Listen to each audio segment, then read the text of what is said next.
ಆಗ ದಾವಣಗೆರೆಯಲ್ಲಿ ಯಾಕೆ ಆಯ್ಕೆ ಮಾಡ್ಕೊಂಡೆ ಅಂತಂದ್ರೆ ಇದು ಮಧ್ಯದಲ್ಲಿ ಬರ್ತದೆ. ದಾವಣಗೆರೆ ಕರ್ನಾಟಕದ ಮಧ್ಯದಲ್ಲಿ ಬರ್ತದೆ. ಅದಕ್ಕೋಸ್ಕರ ಇಲ್ಲಿ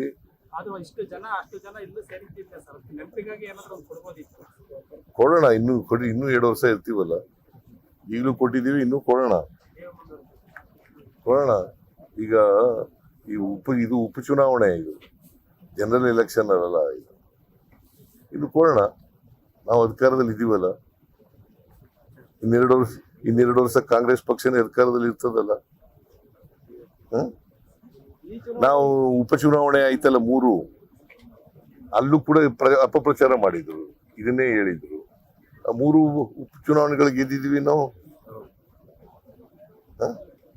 ಯಾರ ಮೇಲೆ?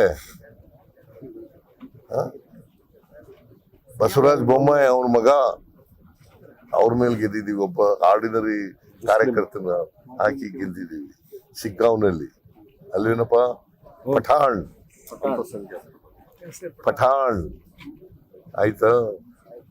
ಕುಮಾರಸ್ವಾಮಿ ಮಗ ಗೆದ್ದಿದ್ದ ಜಾಗ ಅದು.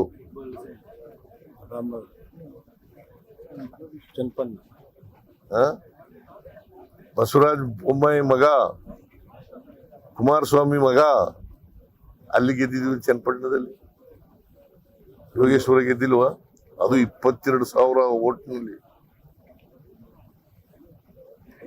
ಬೊಮ್ಮಾಯಿ ಅವರು ಮೊನ್ನೆ ಅದಕ್ಕೆ ಉತ್ತರ ಕೊಟ್ಟರು ಸರ್. ವೋಟರ್ ಲಿಸ್ಟ್ ಅನ್ನ ಮ್ಯಾನಿಪುಲೇಟ್ ಮಾಡಿದ್ರು. ಯಾರು ಮಾಡಿದವರು? ಸೋತಾಗೆಲ್ಲ ಹಿಂಗೆ ಹೇಳ್ಬಿಡೋದ? ಮ್ಯಾನಿಪುಲೇಟ್ ಏನಾದ್ರು ಮಾಡಕ್ಕೆ ಅಧಿಕಾರ ಇರೋದು ಅವ್ರಿಗೆ, ಕೇಂದ್ರ ಸರ್ಕಾರಕ್ಕೆ. ಎಲೆಕ್ಷನ್ ಕಮಿಷನ್ ಯಾರ ಅಧೀನದಲ್ಲಿರೋದು?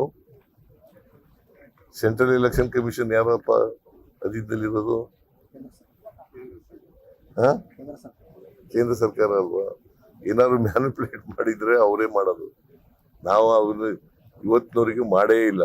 ಈಗ ಕಾಂಗ್ರೆಸ್ ಪಕ್ಷ ನೆಹರು ಕಾಲದಲ್ಲಿ, ಇಂದಿರಾ ಗಾಂಧಿ ಕಾಲದಲ್ಲಿ ಮ್ಯಾನಿಫೆಸ್ಟೋ ವೋಟರ್ಸ್ ಲಿಸ್ಟ್ ಅನ್ನ ಮ್ಯಾನಿಪುಲೇಟ್ ಮಾಡೋದು ಅಂತ ಅವೆಲ್ಲರೂ ಬಂದಿತ್ತ? ನರೇಂದ್ರ ಮೋದಿ ಅವ್ರ ಕಾಲದಲ್ಲಿ ಮಾತ್ರ ಬಂದಿರೋದು. ಸೊ ಅದರಿಂದ ನಾವು ಯಾವತ್ತೂ ಕೂಡ ಮ್ಯಾನಿಪುಲೇಟ್ ಮಾಡೋ ಪ್ರಶ್ನೆನೇ ಇಲ್ಲ. ಪ್ರಚಾರ ಚೆನ್ನಾಗಿ ನಡೀತಾ ಇದೆ. ಎಲ್ಲ ಈಗ ನಮ್ಮ ಕ್ಯಾಂಡಿಡೇಟ್ಗಳೆಲ್ಲ ಮನೆಗೆ ಹೋಗ್ತಾರೆ, ಭೇಟಿ ಮಾಡ್ತಾರೆ, ವೋಟ್ ಕೇಳ್ತಾರೆ. ನಾವೆಲ್ಲ ಒಳ್ಳೆ ಕೆಲಸ ಮಾಡಿದೀವಲ್ಲ, ಅದರಿಂದ ಜನ ನಮ್ಗೆ ವೋಟ್ ಹಾಕ್ತಾರೆ ಅಂತಕ್ಕಂಥ ನಂಬಿಕೆ ಇದೆ. ಜಮೀರು ಕೇರಳದಲ್ಲಿದ್ದಾರೆ. 4ನೇ ತಾರೀಕಿನವರೆಗೆ ಅಲ್ಲಿ ಇರ್ತಾರೆ. 5ನೇ ತಾರೀಕು ಇಲ್ಲಿ ಬರ್ತಾರೆ. ನಾನು ಮಾತಾಡಿದ್ದೀನಿ ಅವ್ರ ಜೊತೆನಲ್ಲಿ. 5ನೇ ತಾರೀಕಿಗೆ ದಾವಣಗೆರೆ, 6, 7 ಬಾಗಲಕೋಟೆ. ಬರೋದು ಸ್ವಲ್ಪ ಲೇಟ್ ಆಯ್ತಾ? ಇಲ್ಲಪ್ಪ, ಕೇರಳ ಎಲೆಕ್ಷನ್ ನಲ್ಲಿ ಹಾಕ್ಬಿಟ್ಟಿದ್ದಾರೆ ಅವ್ರಿಗೆ. ನಾನು ವೇಣುಗೋಪಾಲ್ ಜೊತೆ ಮಾತಾಡಿದೆ. ವೇಣುಗೋಪಾಲ್ 4ನೇ ತಾರೀಕಿನವರೆಗೂ ಅವರು ಬರಲ್ಲ ಅಂತ ಹೇಳಿದ್ದಾರೆ. ಅದರಿಂದ 4ನೇ ತಾರೀಕು ಮುಗಿಸ್ಕೊಂಡು 5ನೇ ತಾರೀಕಲ್ಲಿ ಬರ್ತಾರೆ. ಸರ್, 6 ವರ್ಷಕ್ಕೂ ತಾಯಿ MLA ತಾಯಿ MP ತಂದೆ MLA ಈಗ ಮಗನ ಕ್ಯಾಂಡಿಡೇಟ್ ಮಾಡಿ ನಿಂತಿದ್ದಾರೆ ಅಂತ 6 ವರ್ಷಕ್ಕೆ ಮೊನ್ನೆ ಅಪ್ರೋಚ್ ಮಾಡಿದ್ದಾರೆ ದಾವಣಗೆರೆ.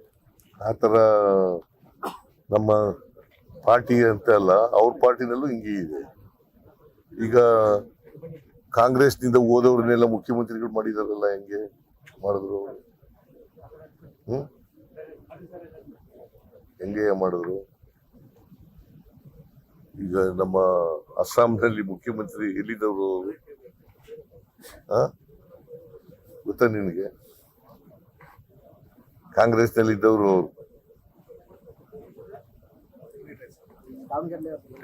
ದಾವಣಗೆರೆಯಲ್ಲಿ ಯಡಿಯೂರಪ್ಪನ ಮಕ್ಕಳು ಏನಾಗಿದ್ದಾರೆ ಈಗ?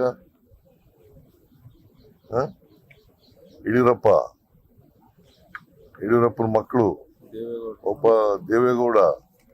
ದೇವೇಗೌಡನ ಮಕ್ಕಳು,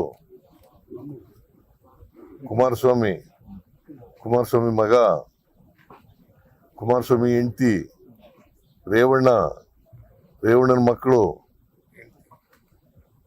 ನಮಗೇನು ಪಾಠ ಹೇಳ್ಕೊಡ್ಬೇಕಂತ